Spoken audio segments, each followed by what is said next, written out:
How loud must trees sing? How bright must birds paint their feathers before we love this earth?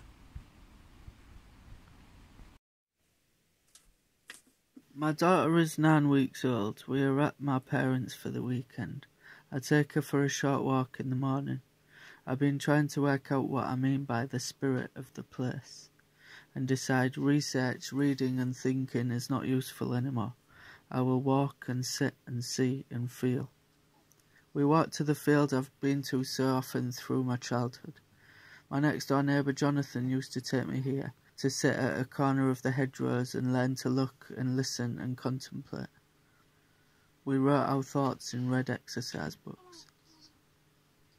This morning I see that 2 huge oaks are gone. These fields have been shrinking and shrinking over the years. Now another 100 or 200 metres are torn up and gravelled, ready to build more houses. I cry. I see the dead bodies of the oaks over by the Harris fencing. I go and sit with them. I realise the obvious fact. The spirit of this place is one in pain, dying, being throttled by the modern human way.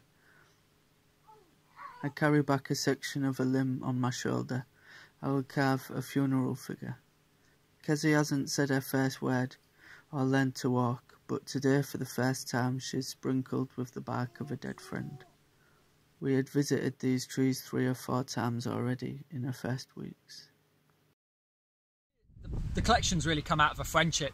Me and Louis met in Ground, a community art space in Hull, about 6 years ago. And over the years we've shared, during that friendship, we've both sort of wrestled with challenges to do with the climate catastrophe and also social injustice. And yeah, through that wrestling we've both had to deal with our emotions. We've had to sort of weep and rage and all that comes with facing the hard facts about the world we live in.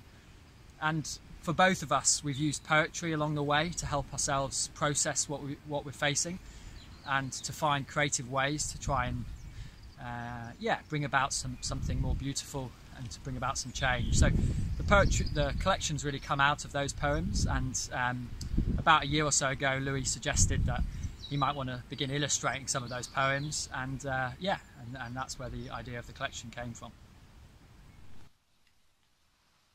The money we raise is going to help us print about 500 copies of the book, plus some extra special hardback copies.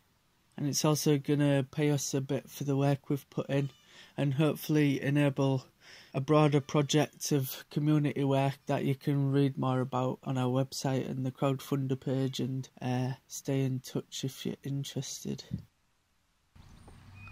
Hold your nerve. Do what you must. Pass by the first blossom of spring. Walk the edge where the past can no longer guide you. Become as still as stone and ocean depths. Lift your ear to the wind and listen for the dreams it carries. Talk to the future like a faithful lover, and wait for her to come and meet you on your path.